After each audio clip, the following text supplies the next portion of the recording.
How are you tonight? How are you tonight? All right. Well, it's wonderful to be with you. And I want to take this opportunity to introduce my wife, Eve. We are Adam and Eve. And we have two children, but they are not Cain and Abel. They are Alexa and Elijah.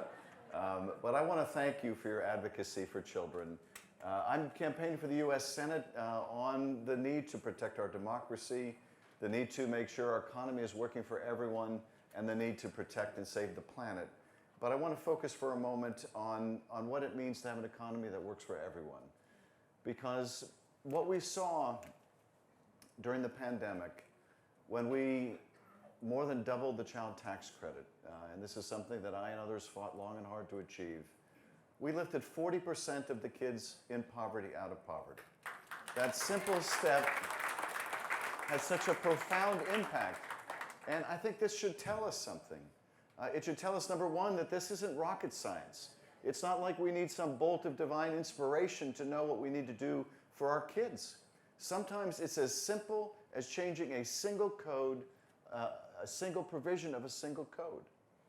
But it should also tell us this, that this is a policy choice we're making about how much poverty we're willing to accept, how many people we're willing to have go hungry, go without opportunity, go without a good education. And it's a terrible choice. And when Republicans wouldn't extend that child tax credit, those millions of families slip back into poverty. When we decide that we're not going to protect a child tax credit, but we're going to allow a tax benefit for hedge fund managers to continue, we're making a decision that we're not valuing the lives of our kids. And that is a terrible decision. I want to go to the Senate and I want to fight for our kids. I want to make sure they have every opportunity for a good education. Ever since I got to Congress, I've been a champion of IDEA because every kid has a chance to succeed. Every kid should have a good education. I want to make sure we have access to universal health care. So many kids are going without health care in our big cities. In rural areas, it's even more dire as rural hospitals are closing.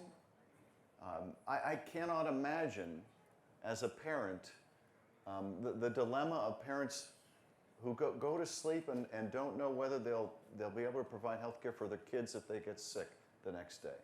That shouldn't be the case in a country as prosperous as the United States of America. But I want to touch on one other issue, and that is the issue of guns.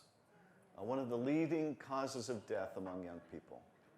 If there's any issue that I think just makes me mad, it's the gutlessness of so many people I serve with. In the Judiciary Committee, where I now serve, we had another debate on guns. This was over a rule that the ATF promulgated, and I'll just tell you how absurd the Congress is when it comes to guns. The ATF issued a rule that says that if you buy an assault weapon pistol and you get a brace for it, so you can essentially convert a pistol into a rifle, you should register it as a rifle because it has functionally become a rifle. So you have this pistol that because of the recoil doesn't allow you to kill many people without losing control of the weapon. But you buy a brace for it so you can hold it against your shoulder, and it makes it a much more effective killing machine. And it's not that the ATF said you can't buy a brace. It just said if you do and you convert a pistol into a rifle, you should register it as a rifle. Well, you would think from the reaction of the Republicans on the committee that they had abolished all of weapons. Now, they were going to take up the measure to repeal that modest rule. But then in Nashville, a number of kids were gunned down by a killer who used one of those braces. And so instead of taking it up the very next day, they waited 23 days, which is apparently all the mourning they were willing to do for the loss of those lives. Now, I thought after Sandy Hook, after the loss of those beautiful children, we wouldn't have to wait any longer for people to find some guts. But year after year has gone by, the problem has just gotten worse. I'm carrying a bill that the President of the United States says may be the single most important gun safety reform, and that is a bill that would repeal the immunity from liability that the gun industry enjoys.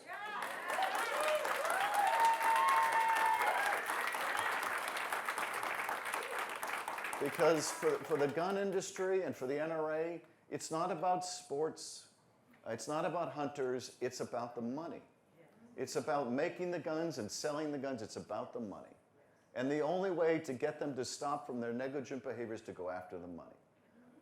But I want to thank you for those of you involved in Moms Demand Action. I want to thank you. I'm so grateful when I'm at hearings and I see those Moms Demand Action shirts. But I just want to tell you, in the Senate, I'm going to go and fight to do away with that filibuster so that we can pass an assault weapons ban, so that we can have truly universal background checks, so that the next generation of kids in this country doesn't have to grow up going to active shooter drills since they were knee-high. It's not like there isn't something we can do. We know it works. Other countries that have dealt with the same acts of mass gun violence have done something, and it has stopped the violence. And we can too. And we can too. I have every confidence we're going to get to a tipping point where we beat the NRA, where we make progress on gun safety, and the only question is how many more kids are going to have to die before we get there. But I'm going to go to the Senate, I'm going to fight for this. And I'm going to fight to end child poverty in this country. I'm going to fight for education for every child. I'm going to fight for broadband access so no kids are left behind. And I'm going to be fighting for those things shoulder to shoulder with all of you. Thank you and God bless you.